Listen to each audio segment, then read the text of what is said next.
G'day guys, how we doing? Welcome to Walking Boxing, Friday, January 31st, 2025.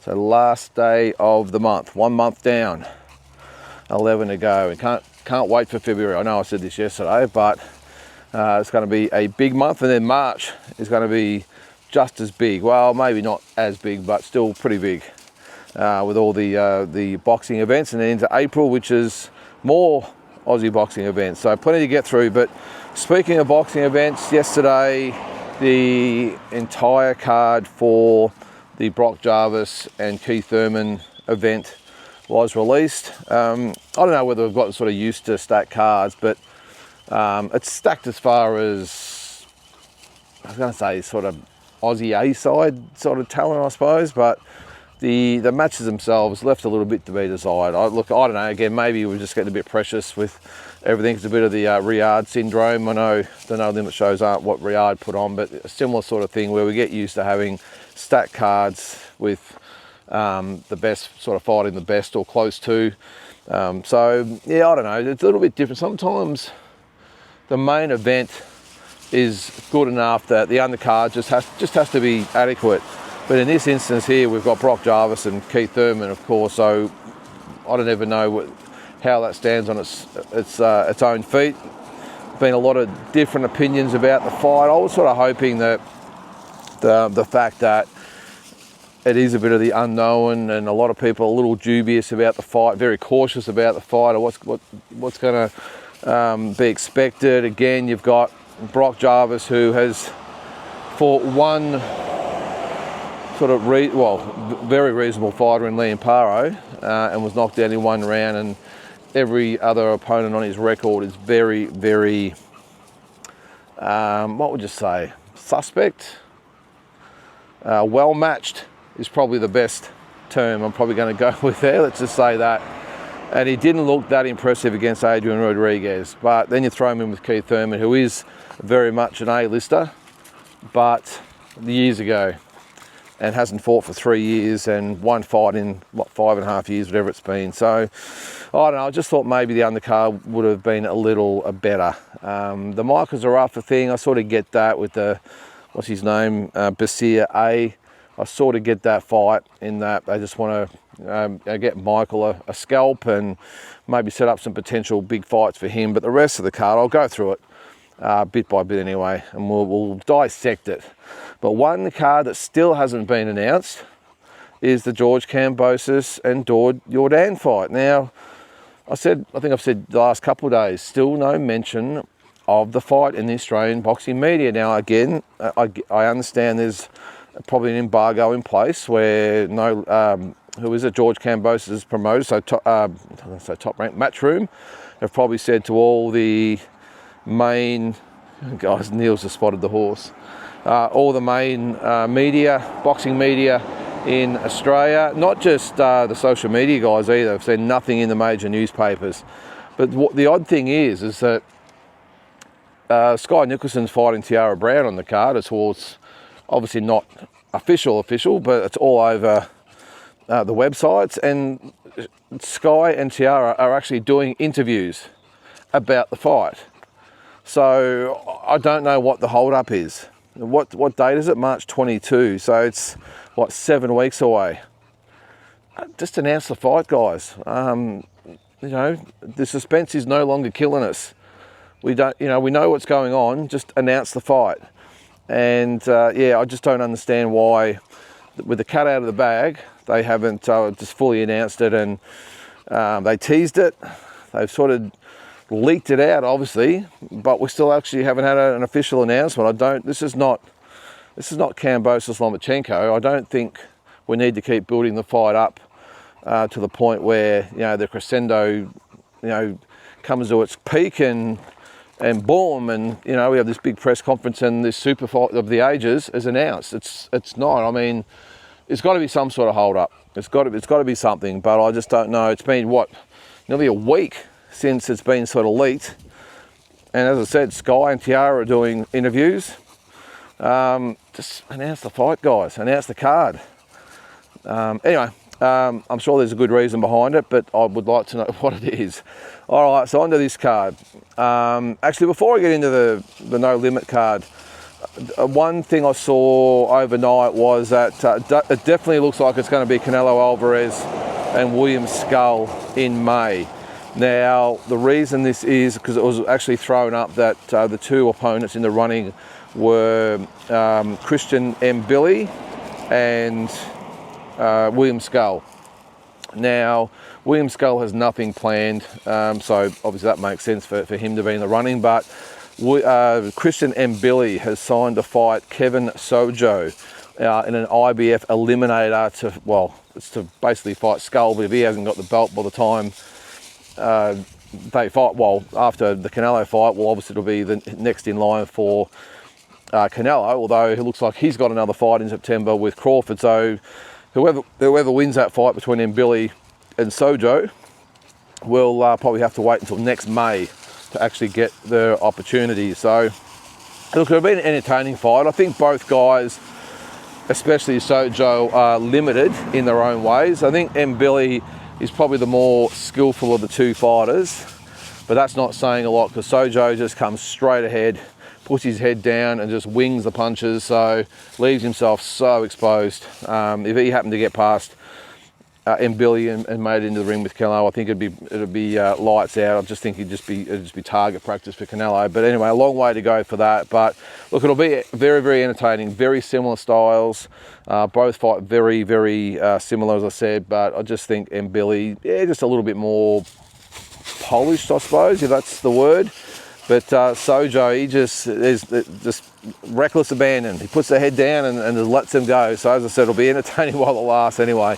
Bombs being thrown, but yeah, it does look like William Skull now will be the opponent for Canelo Alvarez in May, Cinco de Mayo weekend, which is May the 3rd, I think it is. That fight will be May 4th here in Australia, and then it'll be looks like Canelo and Crawford in September. So yeah, so it's plenty happening in that division, and you've just got to wonder after that. So if you think in a year and a bit's time in May next year, so if Canelo fights Skull, gets him out the road, fights Crawford, gets him out the road, and then fights Mbili next May, so that's 3 fights of course, could that be potentially the end of his career?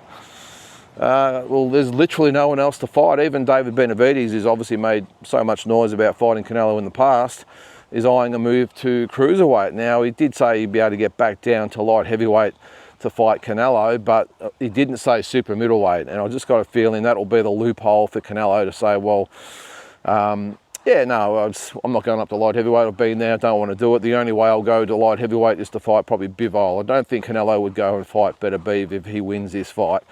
That's probably the only logical 2 other opponents, I think. But I just don't think he would want the smoke of Beterbiev. That would be a tough night for Canelo, and Bivol would be more beatable, even though he did beat Canelo very easily in their fight, didn't he? So anyway, so plenty to play out in that part of boxing. All right, so onto this card. Again, wasn't overly excited about it, but I'll go through it. We've got 9 fights on the card, I think 2, 4, 6, 8, 9. So 9 fights on the card, 4 prelims or pre-telecast or off TV, whatever you want to call it, fights. And then we get into the main card of 5 fights. So we'll start with Jacob Clenshaw and Kavana Valwotu. Is that how you pronounce it? So it's Actually, that is not the first fight on the card. It'll be Lynn Sandstrom, against Jocelyn Fernandez. So Lynn Sandstrom, 9-3-3, 2 stoppages against Jocelyn Fernandez, 15-6 with 8 stoppages. So that is for the WBA Gold Super Flyweight title. WBA Gold. Whatever. It's for a title. The girls will fight for it. One of them will get a belt at the end of it. They'll be happy, but I've got no idea. WBA Gold. So I know there's a WBO Global. WBA Gold. All right, whatever. So that'll be the first fight on the card. Then we've got Jacob Clenshaw and Kavana Valwotu. Clenshaw 4-0, 4 knockouts. Goes okay. Jacob Clenshaw, by the way. And Valwotu 2 and 4, 2 knockouts. I've got a feeling we know exactly how that fight's going to go. Then we've got Jason Fawcett, 8, 2 and 1, 1 stoppage against Kohei Hatanaka, 1 and 1 with 1 knockout. That should be entertaining, actually, that one. Then we've got Charlie Kazi, 7 and 0, 3 stoppages up against Nort Beauchamp, 19, 8 and 1 with 3 stoppages. So look, that'll be a good test for Charlie. He's a good little fighter, Charlie Kazi. Obviously they've made the decision to step him up, and Nort Beauchamp is probably the perfect opponent. He's not a big hitter, as his record sort of shows there, 19 wins but only 3 knockouts, but he has been brutalised in a couple of fights. Most notably, I remember against Brock Jarvis at that weight. He was absolutely dwarfed by Brock Jarvis and really giving a belting in that fight. But he's a great he's not young anymore, he's a great little fella, always prepared to fight the best fighters out there. He has got a win over, who was it? His name has escaped me. Good, Joel Brunker was his. Sorry, Joel, if you do watch this show, I forgot your name. Joel was a very, very good fighter back in the day, and he did beat him probably about 5, 6, 7 years ago. So he has got a win on his resume of that sort of stature, but apart from that, hasn't really measured up against the other sort of gunfighters that he's fought. So that'll be a good test for Charlie. You'd think he'd come through. The lack of power from Nort Beauchamp, I think, will be telling, and I think, Charlie Kazi will get the win in that one. All right, let's go to the main card. I'll just go into this tree here. Oh, Neil, what are you doing to me, mate? All right, so the first fight on the card will be Sunday Knight and Alessandro Grippa. Now, Sunday Knight is 4 and 0, 3 knockouts. Grippa is 2 and 0 with 1 knockout. I've got to say, I don't really know too much about both these guys. There's no limit, must be investing a lot into them if they're going to be the first fight on the televised card. But I'm pretty sure, I've seen Sunday Night, I think he might have been on one of the earlier cards. But yeah, so 4 and 0, 3 knockouts, and Alessandro Grippa 2 and 0 with 1 knockout. So as I always say, somebody's must go. I think that's been a bit worn out over the journey, don't you? All right, let's get into the next one. Tongo, 9 and 0, 9 knockouts. This one's got fireworks written all over it, by the way, but in one direction, against Ralph Etienne, 2 and 2 with 2 knockouts. So look, it'll be entertaining while it lasts, but when you've got a guy who's 9 and 0 with 9 knockouts against a guy who's 2 and 2, even though Etienne is game, he'll come to fight, but I think that ends in one way, and that is a knockout loss, or a knockout win, I should say, to Tongo. Now, he's actually, when did he last fight? I'm just sort of going through. Fought in October last year, had a 7th round stoppage of Sebastian Singh. All right, so yeah, no, that'll be entertaining while it lasts anyway. Right, so then we get into the 3 main fights on the card, and this first one is Matteo Tapia up against Sergey Vorobyev. Now, on paper, it looks an okay fight. Hang on, I'll just get the records up here. So Matteo Tapia, 17-0-1. Of course, he's coming off that draw with Saavedra. He's up against Sergey Vorobyev, who's 20 and 2 with 2 draws, 14 knockouts. But the problem I see with this one is that Vorobyev is a super welterweight, so a 154 pounder. Tapia is a very, very strong 160 pound fighter. So that's probably the first thing I'll look at. But the next thing is, look, Tapia is a world-class fighter. Okay, he did struggle a little bit in his last fight, but it does happen. You can't win every fight convincingly. I personally thought he lost the fight with Saavedra, but he got the draw, so good on him. As they say, sometimes you just got to get through this one and look good next time, and I think he'll do that in this fight. Vorobyev, I think he's coming off 2 draws, and not just sort of 2 draws, they're 2 draws against, let's just say at best, domestic level fighters, Mason Smith, even state level fighters really, Wes Kappa and Mason Smith. No disrespect to both those guys, but they're not exactly world beaters. And to have 2 draws in a row against those type of fighters, I just don't think it, come here man, I just don't think it bodes well in a fight against someone as serious as Matteo Tapia, especially with the size difference. So I've got a feeling, Jesus man, I've got a feeling that, yeah, that's going to be one-way traffic. And again, it looks good on paper, and I know they'll promote it up as a big fight and very competitive fight, but I just don't see any other way that it goes, and that is just a one-sided fight for Matteo Tapia. He did come out with a big reputation, Vorobiev too. I think he lost, to Wade Ryan on the Tim Tszyu, Brian Mendoza card at the end of 23. And I did watch that fight, and Wade Ryan really, I think, exposed him for just being an average fighter. I hate saying that about fighters. Is average the right word? Anyway, I'm sure you'll come up with your own terms. Come here, man, we're not going on the road. This is where it gets a bit tricky with everyone. All the cars coming past. Come on, buddy. Just hang on there. There's absolutely no road sense whatsoever. You've got 2 cars coming, and he wants to race across the road. Fair dinkum. Anyway, all right. So as I said, that should be one-way traffic for Matteo Tapia, get himself back on track, and maybe that's what they're actually gunning for with the fight with Vorobiev, to get him a good scalp, a good win, and then they can sort of reload and go from there. And then we get into the semi-main event, or semi-main event, however you want to call it, Michael Zarafa and Basir A. So look, I don't mind the fight. I like it for Michael. It's one of those fights where it's a credible opponent. Basir A is 19-1 with 9 knockouts, hasn't fought anyone remotely resembling a world-class fighter, but at least it looks good on paper. He's capable, limited but capable. Michael Zarafa 32-5 with 20 knockouts. Now, Michael coming off, what would you call that fight with Tommy Brown? The fiasco, the circus, the debacle, whatever you want to call it, against Tommy Brown. I think there was more action after the fight than during the fight. But look, having said that, it wasn't Michael's fault. He turned up to fight. Basir A, though, look, I think, again, perfect opponent for Michael Zarafa, in that I don't think he poses any threat power-wise.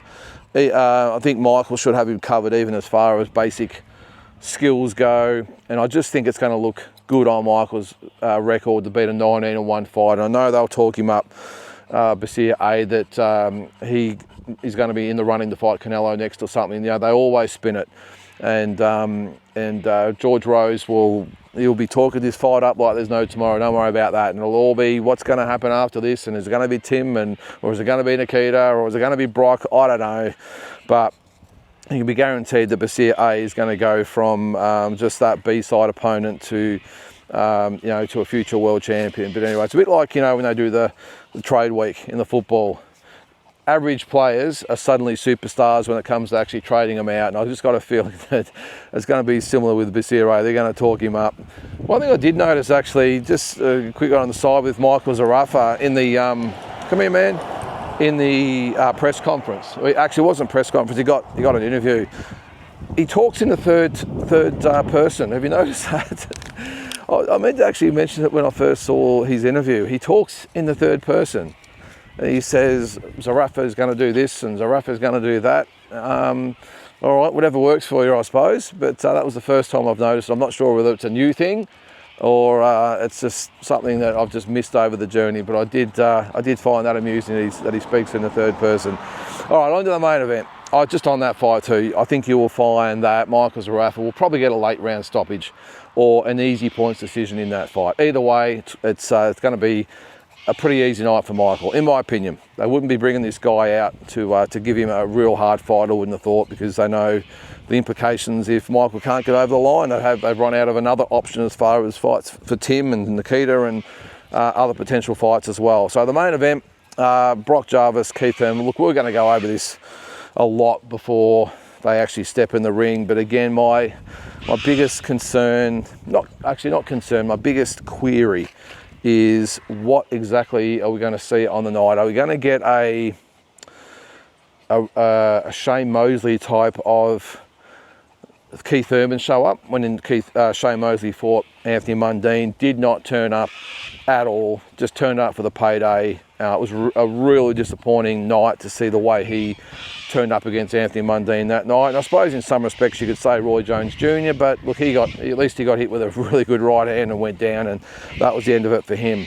I want to see as peak as possible version of Keith Thurman show up. I think we will get that version, or the best as he can offer at this stage of his career, because if it is true they're talking about the Tim Tszyu fight later in the year, well, obviously it makes sense, doesn't it, that he's going to turn up ready to go. I just hope, yeah, if that isn't the case, that we get a Keith Thurman turn up and just grab a paycheck and get beaten by the up-and-comer in Brock Jarvis, and then all of a sudden Brock's a big name in Australian boxing. I don't know. We'll see. I've got a feeling, I think we'll see a good enough version of Keith Thurman turn up and beat Brock Jarvis. Most likely, I think, again, by late round decision or late round stoppage or early decision. Easy decision, yeah. I think that's the most likely scenario. And then, of course, it'll be Tim and Keith later in the year. So lots to ponder anyway. What do you think about the card? Again, I'm not overly excited about it, but it is boxing. It is a big event in Australia, and that's all I worry about. I'm just, again, still just trying to compute the main event, but now also it hasn't made it easier with the undercard being a little substandard. But anyway, give us your thoughts. Have a great Friday, and we will catch you tomorrow.